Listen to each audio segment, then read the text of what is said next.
Olá, está no ar mais um episódio do nosso podcast Conselhos de Classe, uma iniciativa de 3 consultorias, Alabama, Acto e Espaço In, para trazer assuntos do dia a dia da gestão escolar. Hoje é um dia especial, é o dia do professor, então nós vamos fazer um episódio dedicado exclusivamente a esse profissional essencial do mundo da educação. Mas a ideia é que a gente trate assuntos sobre o exercício da carreira docente, não voltado para a sala de aula, para a parte pedagógica, mas mais para a sua atuação profissional nesse mercado cada vez mais competitivo, que é o mercado privado de instituições de ensino. Então, como todo episódio, vou começar fazendo a chamada, apresentar os nossos debatedores integrantes do Conselho de Classe. Ana Paula. Espaço In, Ana Paula presente. Danilo. Presente, Danilo. E Maurício. Presente. Estou aqui, professor. Muito bem. Eu vou, então, colocar esse tema, né, para vocês. Vou começar, Ana Paula, né, primeiro as damas, para dizer como é que ela enxerga o papel do professor nos dias de hoje, em termos de empregabilidade, né, e a sua atuação em disputar as vagas no mercado. É uma época boa para ser professor e atuar em escolas, buscar empregos? Maiara, é uma época melhor de todas. A gente está vivendo uma era do apagão da mão de obra. Eu venho falando isso em quase todos os episódios que é possível. E à medida que a gente tem um professor hoje com uma boa formação, com a licenciatura, e se ele tiver um diferencial ainda de um idioma, ele tem emprego certo, né? É a garantia que ele tem de estar recolocado no mercado, de ter estabilidade e, óbvio, se ele der uma boa aula, se ele souber se posicionar como um bom professor, a estabilidade dele é garantida e com uma facilidade ainda, né, gente? O professor pode trabalhar de manhã, tarde, noite, então ele tem a maneira de compor a atuação dele em vários períodos. Então, isso é uma vantagem incrível. É o CLT mais autônomo do mercado. Exatamente. Eu diria, já começando a fazer a brincadeira, você falou ainda mais se ele dominar algum idioma, né? E eu diria, inclusive, se ele dominar o português, né? Ele já está empregado, né? Infelizmente, hoje você tem isso, né? Você tem ainda muita gente com dificuldade até de escrever e que já está em sala de aula, né? Sim. Mas e aí, você falou manhã, tarde e noite, eu lembrei também, né? A gente não foge um pouquinho, mas assim, inclusive gravando podcast ou fazendo episódios no YouTube. Professor também, tem muitos professores que se dão bem nisso, né? Gerir sua própria carreira nesse sentido, né? Mas vamos falar de escolas, então. O que ele precisa fazer para se manter no emprego ou para procurar novas oportunidades de trabalho? Quais são as ferramentas que eles têm disponíveis hoje para tentar chegar numa boa escola, ou num cargo melhor, ou ter salários melhores? Bom, eu acho que o professor ele tem que primeiro entender que ele não está indo para a escola como um operário que vai ali fazer a produção do dia e ir embora, né? Aquela figura de um professor que vai dar aulas e voltar para casa, né? Eu ensinei, se ele aprendeu, paciência, se ele não aprendeu, também não é problema meu. Esse professor realmente ele não vai conseguir ser feliz na carreira, porque envolve muita coisa, né? Envolve lidar com pessoas, com diferenças, com dificuldades, com desafios. É uma carreira que tem algumas vantagens, mas ela é muito desgastante, sim. Período de avaliação, o convívio com todo mundo o tempo todo. Mas se o professor ele é aquele cara que constrói um legado na sua vida, né? Se ele faz isso como algo da sua existência mesmo, ele realmente vai ser muito mais feliz do que outros profissionais. E aí ele vai para a escola, eu acho, com esse brilho no olhar mesmo, né? Hoje eu vou conseguir fazer o fulaninho prestar atenção.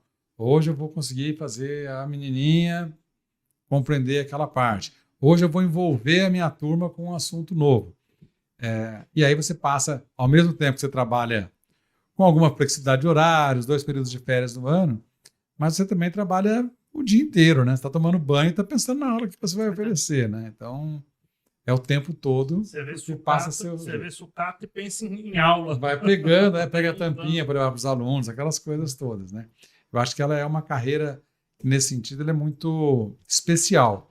Porque ela absorve, sim, como várias outras carreiras, mas acho que até mais, porque trabalha com a cabeça. Quem trabalha com a cabeça não define mais o horário de trabalho, você não para de pensar. Mas tem aquela parte mais legal, que é transformar a vida das pessoas, né? Seja uma criança que vai amadurecendo, seja um jovem que às vezes muda todo o destino de uma família por meio da educação. Então é realmente uma profissão abençoada, né, nesse sentido. Eu acho que a gente pensar na data, né, do 15 de outubro, eu acho que é muito interessante porque, pelo menos no mercado de São Paulo, ele é bem no meio, um pouco mais para o início da campanha de matrículas. E eu acho que é importante isso porque o professor pode até não saber ou não querer saber, mas ele é o principal motivo da escola ter matrículas no ano seguinte, porque a rematrícula acontece essencialmente por causa do trabalho do professor, né? O que foi prometido lá pelo setor de atendimento, as promessas que foram feitas, elas são concretizadas no dia a dia da gestão da sala de aula. É claro que toda a portaria é importante, a recepção é importante, atendimento, recreio, mas essencialmente... Mas nada é tão importante quanto a sala de aula. Exatamente. Na relação custo-benefício, e assim, valeu a pena estar aqui? A comida pode não estar boa, né? A quadra pode estar capengando, assim, mas se o meu filho gosta daquele professor, gosta da matéria, aprendeu, ele fica. Você fez lembrar uma história, muito na época ainda que eu estudava, que era a expectativa de esperar o ano seguinte para ter aula com aquele professor, né? Então tinha uma coisa muito na escola assim, nossa, vai ter aula com o Celso, vai ter aula com fulano, vai ter aula... Então, à medida que você ia passando de ano, você tinha aula com determinados professores, né? Porque a sala seguinte já tinha feito, olha o que é isso, a divulgação, que a aula do Alexandre era muito legal, que a aula do professor de geografia era espetacular porque tinha isto e isto. Então, era gostoso essa expectativa de falar, eu vou ter aula com ele. Uhum. Mas eu tenho um olhar assim para a docência, que o professor ele precisa começar a estudar sobre felicidade. E é maluco falar isso e você fala assim, como assim? Professores que dominam felicidade, eles vão ter uma carreira muito mais longeva e muito mais exitosa. Por quê?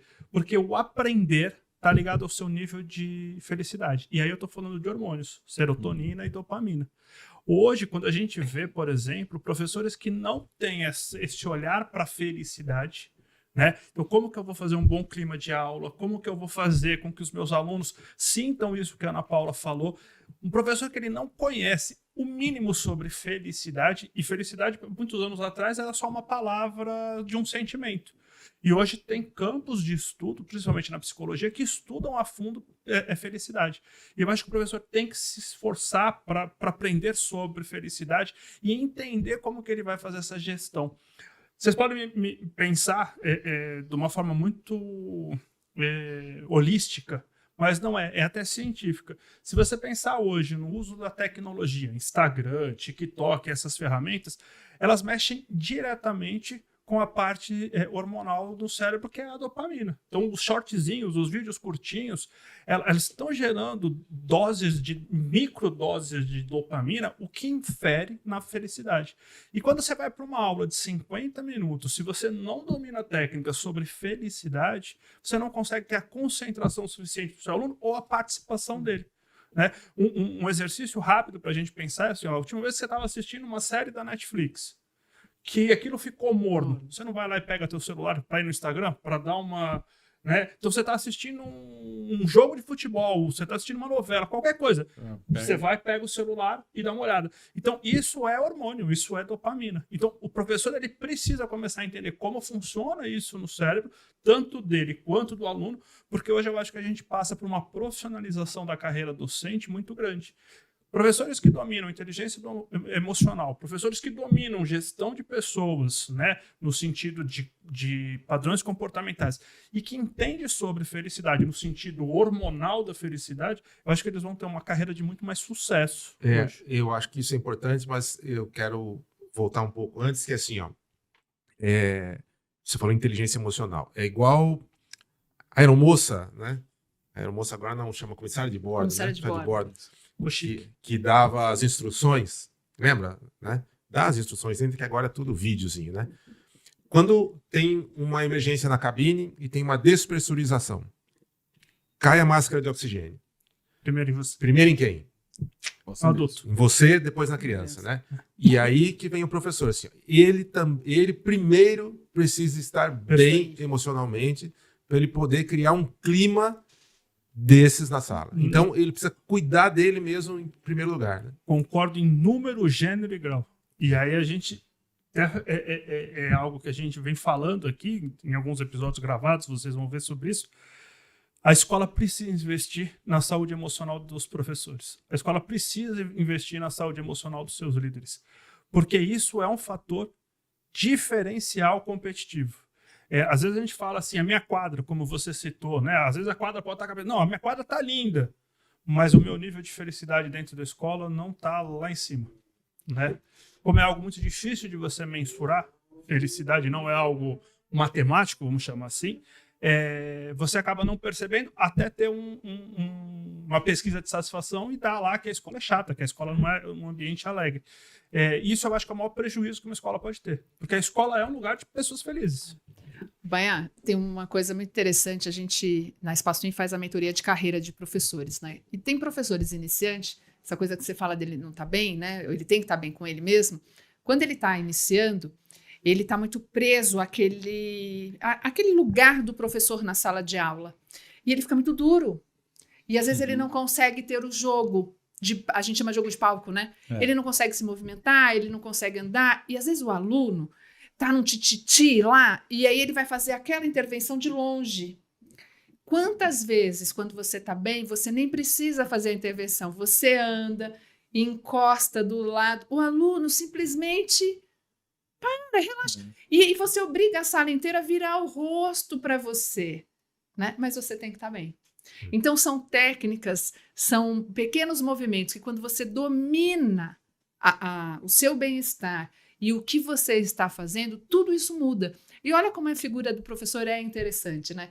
Ele tem o domínio da sala, ele tem o domínio dessa questão da felicidade, do prazer, ele não é nem pela bronca, simplesmente pelo domínio de palco. Se ele souber se posicionar e o como falar, olha o poder que ele tem. Paulo, semana passada eu estava em Rondônia e eu fiz uma reunião com as professoras de educação infantil e anos iniciais. Falei de números, falei dos resultados, falei da minha expectativa para rematricular uma escola que eu administro lá em Rondônia. E eu disse para elas o seguinte: vocês percebem o quanto o brilho sumiu de vocês? E aí, na conversa, eu fui trazendo, aí elas começaram a pegar foto de trabalhos dos anos anteriores, onde elas se fantasiavam, e aí elas começaram, e aí, num dos momentos da reunião, ela fala assim, a gente perdeu a alma, a gente perdeu a felicidade. Elas chegaram a essa conclusão. E aí eu falei, gente, é só isso que eu quero pedir para vocês. A gente tem 3 meses para fechar o ano, eu quero fechar o ano com essa alma, com essa felicidade. E é engraçado e elas porque perceberam isso. Quem obriga, né?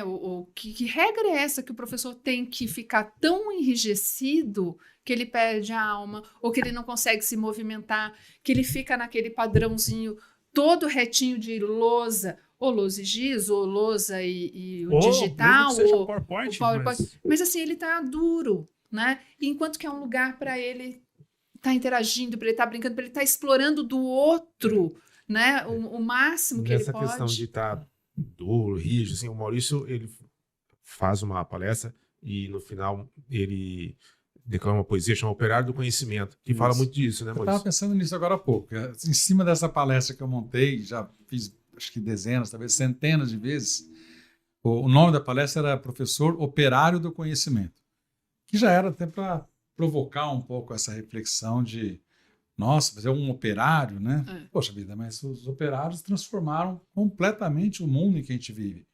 Se hoje tem tanto hospital, tanta escola, tanta rua asfaltada, tanto prédio, tanta indústria, é graças a alguém que botou a mão na massa, empilhou tijolo e fez acontecer. Já dizia Zé Geraldo, né? Não é? Exatamente. E o professor, ele é quem faz isso na sociedade do conhecimento. É ele que instiga as pessoas a pensar, a refletir, a absorver novos conhecimentos, né? a gerar novas soluções para problemas cada vez mais complexos. A grande transformação na sociedade do conhecimento, ela vem pela cabeça dos professores. Se foi antes pelas mãos dos operários, nessa fase da história é pela mente dos professores, né? E aí eu estava pensando um pouco na categoria professor e acho que a gente vive um momento que a gente ainda colhe algo negativo que foi plantado lá atrás. Quando eu era estudante, tinha um adesivo de carro, não sei se vocês vão lembrar disso, que estava escrito assim: hei de vencer mesmo sendo professor, né? Eu acho que essa frase talvez tenha sido bem intencionada quando aconteceu, se não chegou a ver isso, talvez lá no sul ou lá em Campo Grande não era, né? Não. Mas no interior foi muito forte essa campanha, né? Eu acho que você está colocando o professor, o próprio professor estava se colocando numa posição abaixo do que é razoável. Não é hei de vencer mesmo sendo, né? É hei de vencer porque sou professor, né? Vamos trabalhar para isso, né? Ele tinha que ter uma autoestima melhor. Não existe nenhuma outra profissão se não passou pelo professor. Pois é. Então, acho que cabe a nós, professores, eu me considero professor, porque ainda que não esteja agora na rotina, no dia a dia de sala de aula, mas graças a Deus tive a oportunidade com o Baiar também, né, desde prézinho até idosos, né? A gente já teve como alunos no tempo de tecnologia, depois dos cursos, nos MBAs, etc. Mas eu acho que a gente tem uma capacidade de transformar a vida das pessoas que deve nos encher de orgulho e não se colocar numa assim, ninguém valoriza a gente, que pena. Porque aí você começa a puxar para uma carreira, que até no outro episódio eu comentei também, né? Você está ali por falta de opção, né? Eu queria trabalhar na indústria, mas não deu certo. Fui para a sala de aula. Não pode ser uma carreira de segunda opção. Não. Né? Tem que ser algo de vocação. Ter os melhores profissionais na escola. Aliás, acho que esse é um dos desafios da gente, como consultorias aqui, né? É estimular que os melhores profissionais desejem atuar nas escolas, né? Aliás, nós não estamos na era do conhecimento. Sim. Quem é o principal profissional na era do conhecimento? O professor. Professor. Só que ele precisa assumir a carreira dele, precisa gerir essa carreira e precisa tomar atitudes proativas que levem a um profissional de alto desempenho, entendendo o seu papel dentro da instituição. Você falou, Baiar, no começo, dos professores que estão se dando bem no YouTube, e tem muitos mesmo, né? Tem canais muito legais no YouTube, mas a pandemia mostrou pra gente uma coisa. Antes da pandemia, a gente tinha uma dúvida. A tecnologia vai tomar o lugar do professor? E era uma dúvida, né? Por mais que você pudesse afirmar nas suas convicções que sim ou que não, ela ainda gerava uma dúvida. Pós-pandemia, a gente tem uma certeza. Não vai. A tecnologia não vai tomar. Por quê? Porque a gente passou a entender que... Eu não tenho essa certeza. Eu tenho. E aí eu vou te colocar, então, da minha certeza. Quando a gente fala em conhecimento, a tecnologia pode te suprir do conhecimento. Quando a gente fala dos relacionamentos, do desenvolvimento integral dessa criança, que é a sociabilização, onde ela vai aprender com o professor um aprendizado mais integral, a tecnologia não vai suprir isso. Eu acho que, pelo menos, não, o que a gente enxerga hoje, não vai ter robô que possa suprir a questão do relacionamento. Que ontem eu fui no aniversário da escolinha lá da Manu e a professora dela do ano anterior estava lá como convidada porque a filha fazia parte da turminha. Manuela entrou, ela viu a professora, ela abriu um sorriso de orelha a orelha, saiu correndo, grudou no colo da professora como se fosse dela. Né? E era a professora dela do ano passado. Então, são coisas que a tecnologia não vai tomar.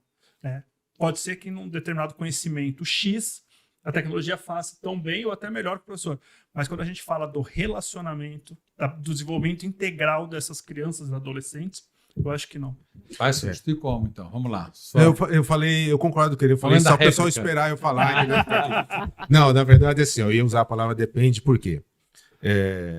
Aquele professor que ele acha que o papel dele é só transmitir conhecimento. Ele morreu. Exatamente. Esse aí, ele foi substituído. Ele morreu. Foi substituído agora. Entendeu? Então, é esse professor que ele vai ser substituído. E de tudo aquilo que a gente falou, da gestão de relacionamentos dentro da sala de aula, e esse não vai... É igual a inteligência artificial, a gente trata muito, né?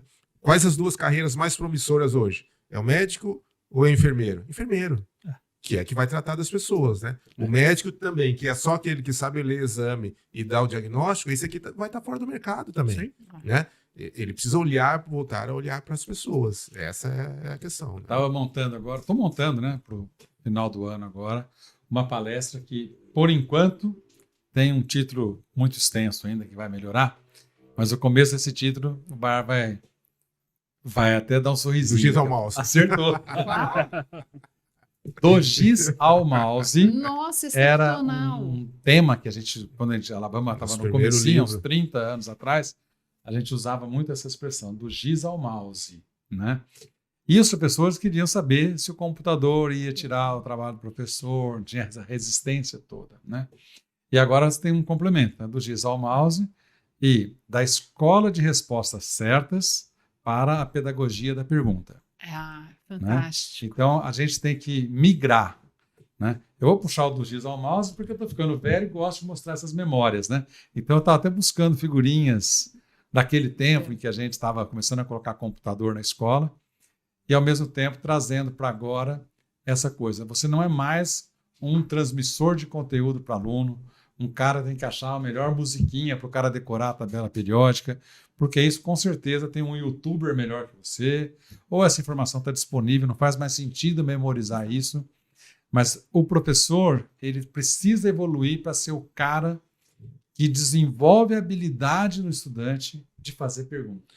De fazer Gerar ponto, curiosidade. E de ser Maurício, curioso, e de querer isso é investigar. tão real, a gente, na viagem lá para o curso de Reggio Emília, uma das habilidades que eles desenvolvem muito, tanto no professor como nas crianças, é de fazer perguntas. Exato. Porque eles têm que trabalhar a problematização, eles têm que trabalhar a hipótese, o levantamento. Então, assim, eles vão construir um projeto e o quanto que daquele projeto vários conteúdos são trabalhados, mas muitas perguntas são feitas, né? E olha exatamente essa pedagogia da pergunta, porque o aluno tem que aprender a perguntar e o professor também tem que aprender a estimular a pergunta, né? Mas se você pensar hoje com a inteligência artificial, a ciência por trás é a ciência das perguntas. Se você quer mexer com inteligência artificial, você precisa aprender a fazer perguntas, né? Então isso é muito importante. E fazer pergunta não é algo tão simples assim, né? A gente precisa pensar nisso melhor. Mas eu queria trazer para o Maurício uma outra coisa. Eu outro dia estava vendo um vídeo e o cara estava falando desse vídeo. Nesse vídeo ele estava dizendo o seguinte: professor, né, a tecnologia vai tomar o lugar do professor, e que toda vez que vem uma grande mudança, sempre gera essa dúvida. E aí ele trouxe quando foi criado o disco de vinil.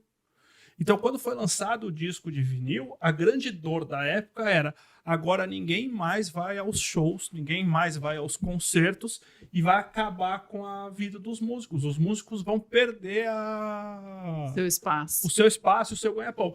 Quando veio o streaming, que era você poder baixar a música como a gente faz hoje, foi a mesma coisa. Os cantores falaram assim: não, porque como vai ser as nossas vendas de CD? Não vai valer a pena. E aí, de novo, a gente viu uma revolução na indústria fonográfica e um ganho muito maior que eles passaram a ter. Então, eu acho que isso é universal, cíclico, não sei se eu posso colocar assim, mas a verdade é que a gente sempre tem que ir se adaptando, numa coisa meio keynesiana, do que o mercado se adapta, mas é muito importante a gente entender o seguinte: eu preciso estar em constante adaptação. Eu preciso olhar o mundo e o mercado e estar em constante adaptação. Quando, que há uns anos atrás, a gente diria que é vital para o professor hoje estudar sobre felicidade. Exatamente. Né? Quando antigamente a gente diria assim: não, o professor tem que estudar sobre português, matemática, história, geografia. Né? E hoje a gente está falando assim: não, quanto que ele tem que estudar sobre inteligência emocional, quanto que ele tem que cuidar da inteligência emocional dele, né? Fora outras questões técnicas. E eu vou voltar numa outra coisa em relação ao que é fazer perguntas, né? Os alunos agora talvez não, mas os professores que é de uma geração anterior foram educados numa sala de aula que era: você não pode falar, né? Fazer pergunta era uma coisa assim, quase que você não levantava a mão, né? Era mais ou menos porque se você falar com um amiguinho, você tinha que ficar quieto. Ela moldava. A gente, formar, né? Formatura, você põe na forma, né? Exatamente. Então, Tem a olha raiz como lá que é na difícil Revolução hoje você ensinar o outro a fazer pergunta. Se até fala assim: não entendi. pode ensinar de novo, ou como é que faz isso de um outro jeito mais fácil, a gente não conseguia, né? Então, olha que coisa, que desafio interessante. Eu sei que vocês não são pedagogos, certo? Então, não quero resposta de pedagogo, eu quero resposta com essa cabeça mais aberta que todos aqui têm e com áreas de gestão, né, de administração, que é assim, ó, que o professor sempre pensa isso e deve estar pensando agora. Como trazer um clima de felicidade, como fazer perguntas, como não colocar na forma, se eu tenho uma apostila para cumprir, eu tenho uma prova que o aluno precisa estudar para ganhar uma nota, e o pai vai abrir a apostila, vai ver que ela está em branco e vai vir cobrar da escola. Exato. É isso que é a pergunta-chave da educação. Como é que ele gere esse processo dele, tendo a pressão do conteúdo para entregar? Eu vou te responder falando que na minha escola, certo? Por quê? Porque isso não tem certo ou errado. Eu acho que isso vai dentro do que a escola tem como DNA dela. Então, você vai ter escolas extremamente conteudistas, que o aluno está lá para cumprir a apostila, fazer a aula dada, a aula estudada e tantos mais jargões que existem por aí. E aí, eu acho que isso serve para cada uma das escolas. Vou te falar, se eu tivesse uma escola, como eu gostaria que o professor agisse na minha escola. Eu gostaria que ele tivesse total domínio do conteúdo e que parte da apostila, esse conteúdo fosse dado e ministrado fora da sala de aula.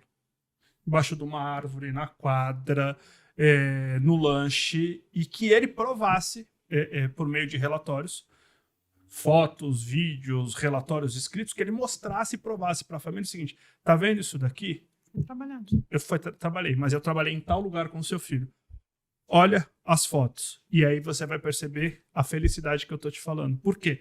Porque ao levar esses alunos para fora da sala de aula e fazer eles encontrarem, por meio da curiosidade, aquele conhecimento, e aí com as perguntas certas, o caminho certo, você faz eles entenderem que eles adquiriram aquele conhecimento brincando, ou pesquisando, ou curiando, né, determinadas coisas, é muito mais rico. E se você bater foto desse momento, você consegue olhar e falar assim: aqui tem um momento de extrema felicidade.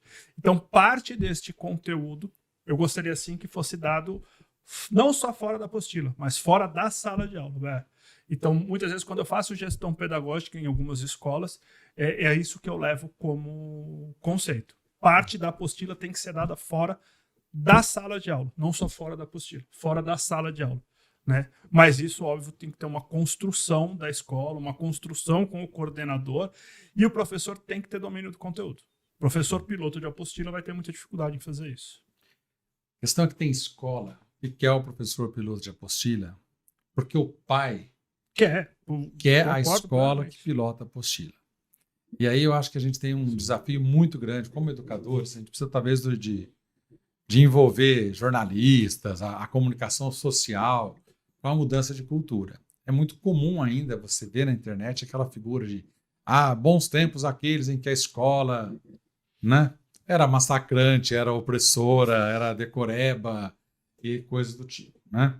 Então, eu gosto de descrever uma imagem que eu falo o seguinte: imagina um fusquinha atolado e chega uma caminhonete para tirar esse fusca do atoleiro. A caminhonete tem um motorzão, tem roda boa, ela tá fácil. O fusca não é tão pesado assim. Só que a corda que amarra a caminhonete no fusca é frágil. Essa cordinha é frágil. Esse é o dilema que a gente vê na educação hoje. O fusca é essa cultura já instalada de que escola boa é que o aluno sofre mesmo. Eu já tive clientes que perdeu o aluno porque a mãe falou: ele é muito feliz aqui, então acho que a escola não está fazendo o trabalho. Né? Como se tivesse que sofrer, né? Um bom indício de resultado era o sofrimento da criança. Né? Então, a família tem uma expectativa já de repetir aquilo que foi. A caminhonete é um motorzão. Está cheio de educador, com muita visão de futuro, com muita vontade de fazer diferente, de melhorar, de se empolgar, de trazer tecnologias. Né? Se ela acelerar para valer, o fusca fica, ela vai embora e nada acontece, arrebenta a corda. Se ela preservar muito a relação, se ela ficasse, não, vou cuidar para a corda não arrebentar, é só ela não mexer. Fica paradinha. e repete o status quo, continua ganhando mensalidade. Eu acho que um grande desafio para a carreira docente hoje em dia é exatamente também moldando uma cultura nova, de que os tempos são diferentes. Aquela coisa do pai, no meu tempo na escola, se acontecia isso, meu pai me batia, me trazia na escola e me fazia passar uma vergonha. Aí você fala, mas foi bom para você passar por isso? Né? Não foi. Então não vamos fazer com a meninada a mesma coisa. Eu ouvi né? uma história uma vez, Maurício, e eu acho que esse é um caminho que essas escolas podem fazer. E uma escola, era um bilíngue, alguma coisa assim, já não me recordo direito, mas era E os pais estavam preocupados com a alfabetização, porque a criança era muito novinha, como que ela ia entender a segunda língua, o conceito, não sei o quê. E aí a professora fez a reunião de pais e ela teve uma sacada brilhante. Ela foi e colocou uma receita em polonês na lousa. E, cara, a língua polonesa, você junta o S, C, Z, né? São 3 consoantes juntos, então para nós, latinos, é uma dificuldade ler numa língua que você tem, por exemplo, 3 consoantes juntos. E ela colocou a receita lá. Quando os pais chegaram, ela falou, olha, eu quero que vocês reproduzam o que está aqui, e tinha lá os ingredientes, e eles tinham que fazer. E aí, no primeiro choque, foi assim, não sei o que está lá. E aí ela, com jeito, foi trabalhar, não sei o quê, e eles conseguiram reproduzir lá a receita que tinha e fazer. Ela falou assim, vocês perceberam que agora vocês conseguem ler o que está lá na lousa, né? Eu não sei como foi a dinâmica, eles estão contando, e os pais saíram e falaram assim, com o filho de vocês é a mesma coisa. Só que qual que era a diferença? Dali está escrito em português ou em inglês? Porque eles não estão alfabetizados. Então, para eles, se lá está escrito em inglês, português ou polonês, eles não sabem ler, a estratégia é a mesma. Então, para nós é uma facilidade muito grande. Por quê? Eu agora consigo ensiná-los quantas línguas eu quiser. Quantas línguas eu colocar aqui dentro do processo? Porque a metodologia é essa. E aí o feedback que eu tive dessa história, né, dado pela professora e diretora da escola, foi assim, 100% dos pais saíram entendendo como funcionaria a alfabetização nas 2 línguas, que era uma escola bilíngue, e como que eles iam trabalhar a partir dali. E aí o pai vivenciou aquilo, e aí quebra um pouco aquela coisa da cartilha. Mas eu ia voltar um pouco isso na tua fala, né? Se mostrar para a família, eu tenho que cumprir a apostila, que é isso que enrijece o professor ali naquele lugar que ele não consegue andar ou ele não consegue brincar, inclusive, com o conteúdo, né? Porque eu tenho que cumprir. Mas quando ele domina o conteúdo e eu mostro, eu provo que eu cumpri, né? Tem outras maneiras das crianças fazerem o registro. Porque o que o pai vai olhar, e é isso que ele cobra, tem registro ou não? Porque para o pai, se cumprir o conteúdo, é o registro na apostila, gente, é a resposta. Mas aí, assim, quantos conteúdos, porque um liga o outro, né? Quantos conteúdos, muitas vezes, eu consigo trabalhar de um jeito único? Né? A gente fez um jogo de videogame numa escola, implantou um campeonato, e o professor de matemática e de ciências trabalharam 3, 4 conteúdos juntos. Então, tinha um personagem que ele atirava assim, um poder, e esse poder tinha um desenho. Eles calculavam ângulos. Né? Existia um bonequinho, Timo, era unidade de medida.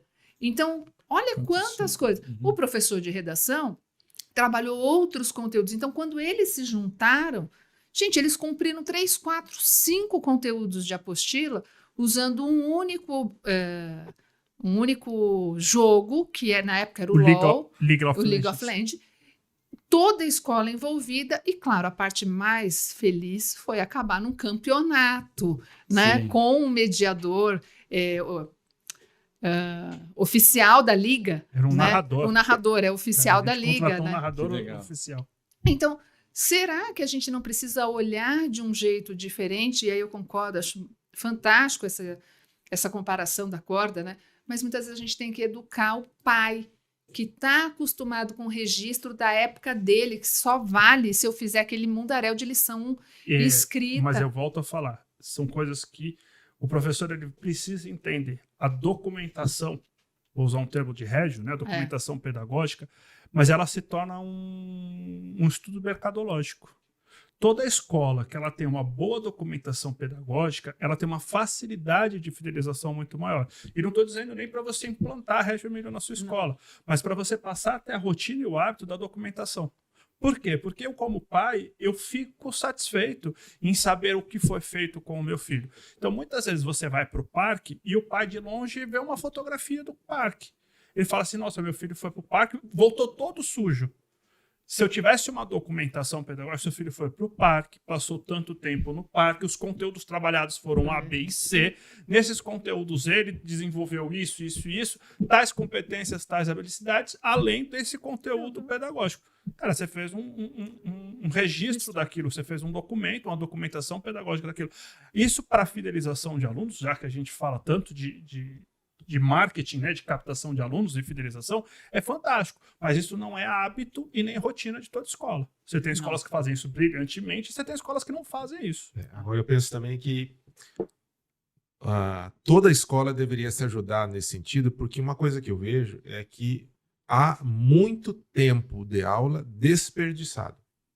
Então, por exemplo, cumprir o horário de entrada e saída de aluno voltando ou troca de aula. Chamada.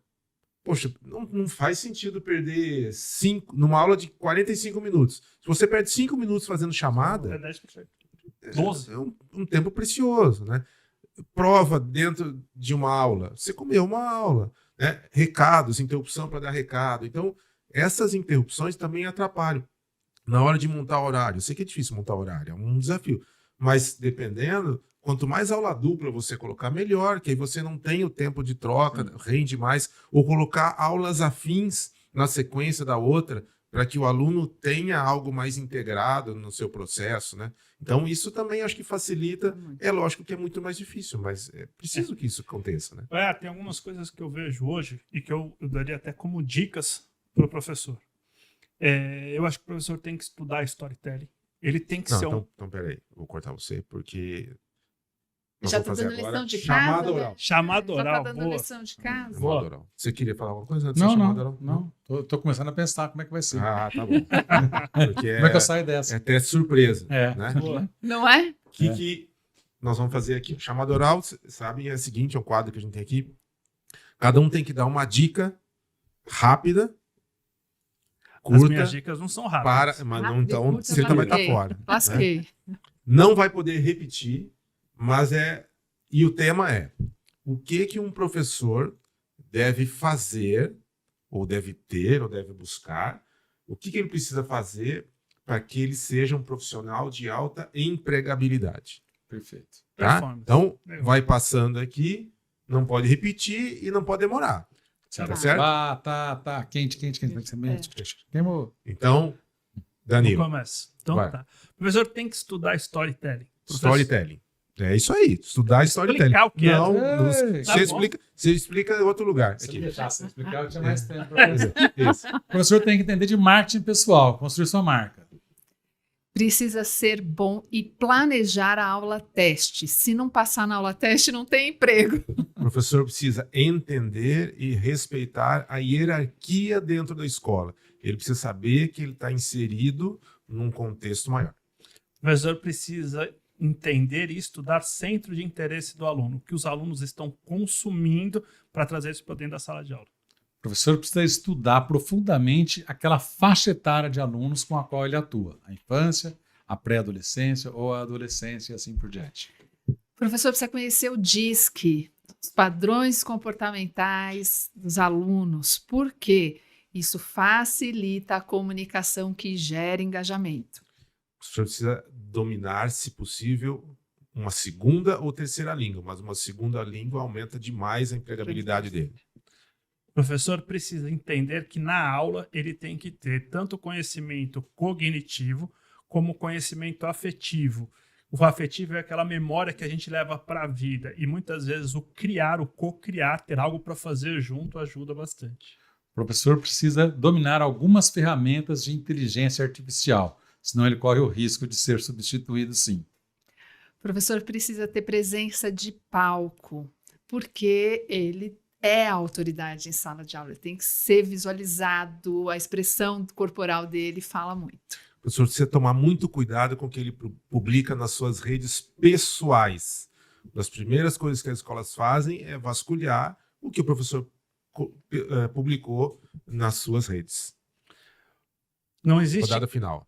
não existe cargo que exerça maior liderança do que o docente. Então, o docente precisa ter manifestação de poder, moral, eficácia e estética.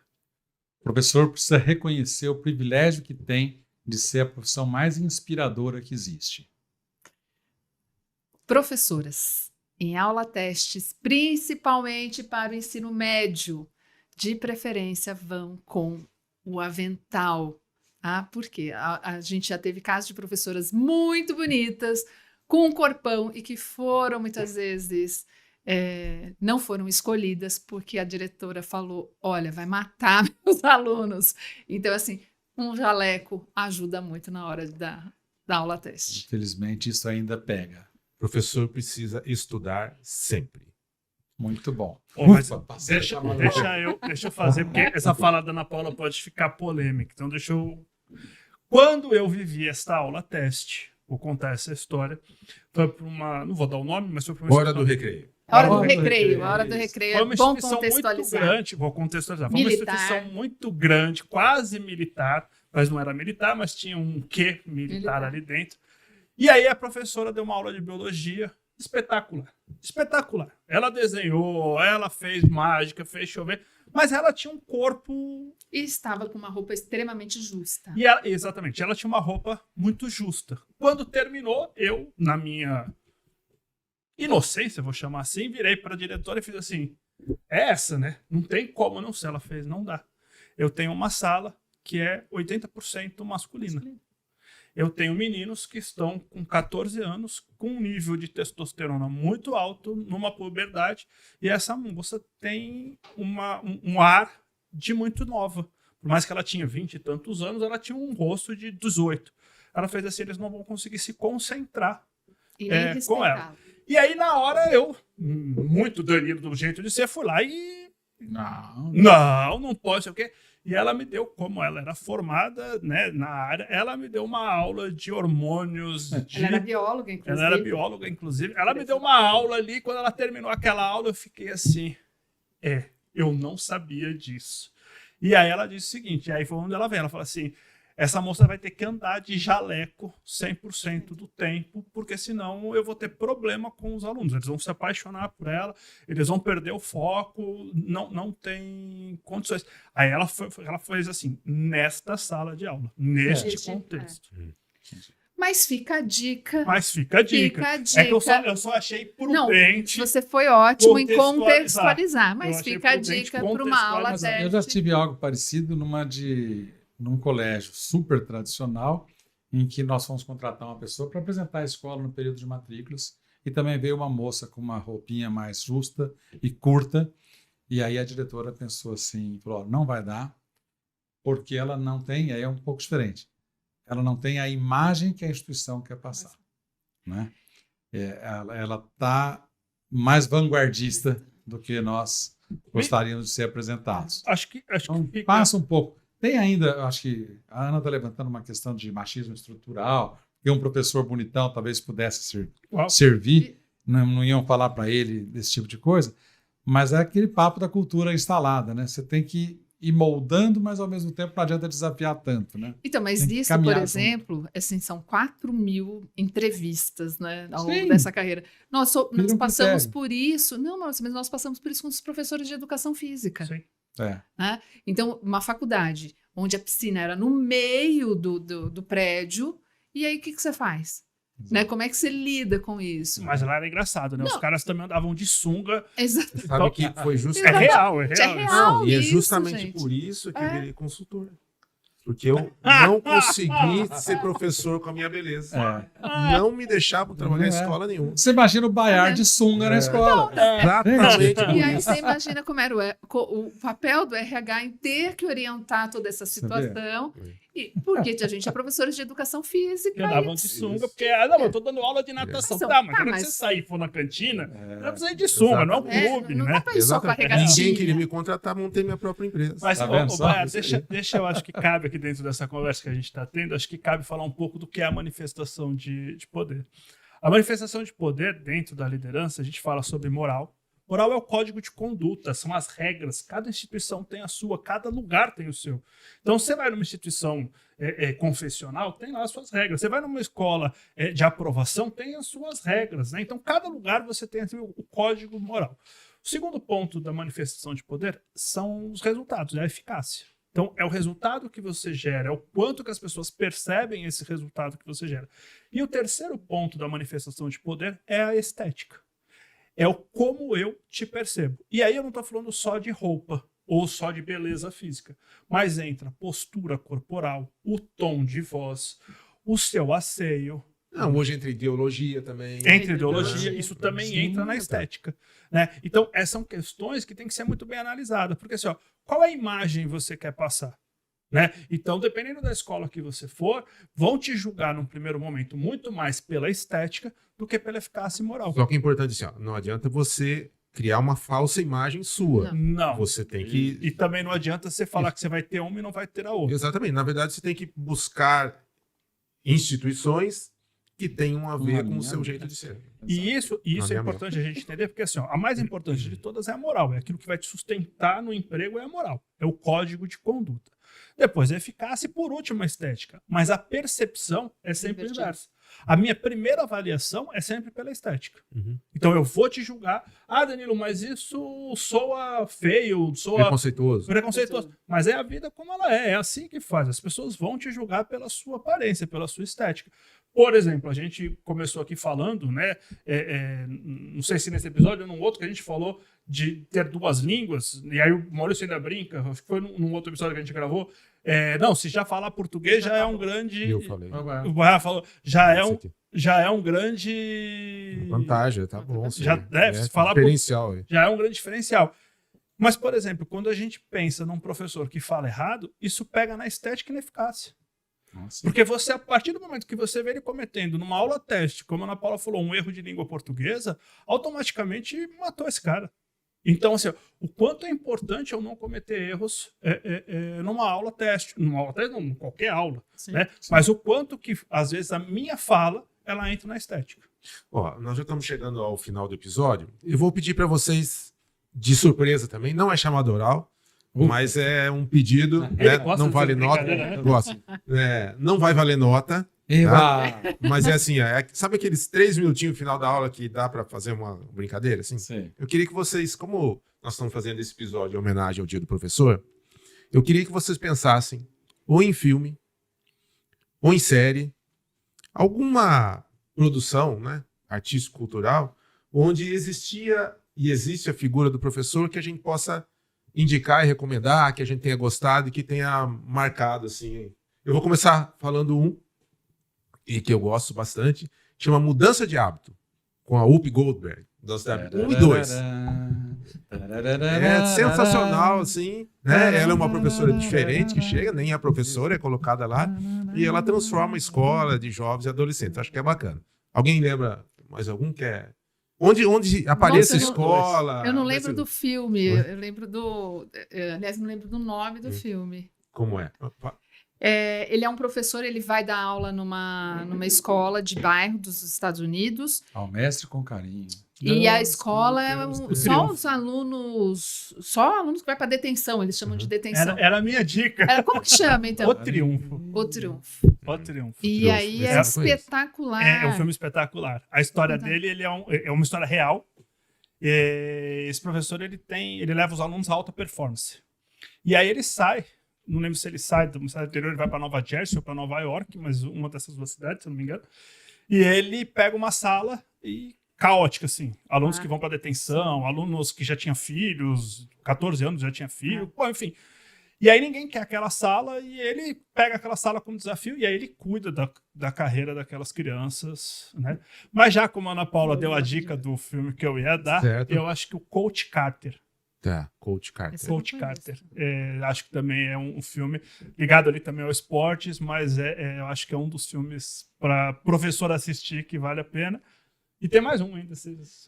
Eu vou falar de um filme, mas eu vou contar uma historinha também antes aqui, rapidinho. Né? O filme era um Mestre com Carinho, porque acho que é, talvez, da nossa infância, o mais marcante. Mas eu vou contar uma história a história de uma historinha que foi contada para mim por um professor. No meu tempo de faculdade, eu fui pai durante a faculdade 2 vezes, né? Então, o Rodrigo nasceu no meu primeiro ano e a Júlia quando eu estava no segundo ano. Então, eu estudei à noite, foi um período bem complicado. E numa das situações que eu estava vivenciando, eu tinha um trabalho para entregar num dia, e se eu não conseguisse entregar aquele trabalho, eu ia ser reprovado na disciplina, o que seria muito grave para mim. Então, eu fui procurar o professor na sala, e para ver se ele me dava um prazo a mais, pedir alguma coisa e tal. Quando eu cheguei na sala, a sala era dividida entre 2 professores e o meu professor não estava lá. Aí eu falei, não tá? E o cara falou assim, não tá, o que você quer? Quer deixar algum recado? Eu falei, não, que eu tinha um trabalho para entregar hoje e eu não consegui tudo, é uma lista aqui, 2 coisas. E esse cara falou para mim assim, não, senta aqui, deixa eu ver essa lista. Né? E a aula correndo lá embaixo e ele leu as coisas comigo e começou a fazer perguntas para mim, mas isso aqui, tal. Bom, vou encurtar um pouco a história aqui. Ele me ajudou, eu fiz o trabalho ali. Eu fiz as respostas, sem ele me dar as respostas diretamente, Ele tirou as me perguntas. conduzindo, foi me dando as melhores perguntas, né? E no final eu estava feliz porque falei, bom, agora não vou nem pedir prazo, eu já vou entregar isso aqui, né? Aí ele me contou uma história de um sujeito andando na praia, essa história é muito comum, né? Um monte de estrelinhas do mar encalhadas, né? E o sujeito pegando no chão e jogando de volta, até que alguém vem e fala, escuta, o que você está fazendo? Eu estou salvando uma estrela do mar. Aí o cara falou, você não está percebendo? Tem milhares e milhares de estrelinhas do mar aí, né? Você não faz diferença nenhuma o que você está fazendo. Aí o cara pegou uma e falou assim, para essa aqui, ó, Faz toda a diferença. faz toda a diferença. E devolve, né? O que eu acho mais legal é que, assim, eu até me emociono de lembrar. Eu era a estrelinha daquele dia, né? O cara me salvou. E aí o filme um outro filme que eu ia dizer chama A Corrente do Bem, que chama Give It Forward, Espetacular. que tem também, né? E é legal que tem a ver com isso. Você faz bem pra um, ele vai, assim. É E aí, certo? legal. E aí eu vou trazer aqui, quando eu falo assim, o professor tem que entender de conhecimento cognitivo e conhecimento afetivo. Tá aí o conhecimento afetivo. Quantos anos se passaram e Putz, tá... uns 30 e pouco ainda chora com o homem. E você nem sabe o nome dele. Luiz Tá. Gades. O Gades. Ó, O Gades. e isso é conhecimento afetivo. Esse professor marcou a tua vida para sempre. Esse professor pode nem saber, mas ele está perpetuado enquanto você estiver vivo. É isso aí. Legal. Bom, encerramos assim um episódio especial muito bacana, foi um episódio legal, do Dia do Professor. Espero que todos tenham gostado. Curtam o nosso episódio, se inscrevam no canal. Tem sempre conteúdo novo abordando esse nosso segmento apaixonante, que é o segmento da educação. Muito obrigado, um abraço e até a Feliz Dia próxima. dos Professores! Isso aí. Dia dos professores.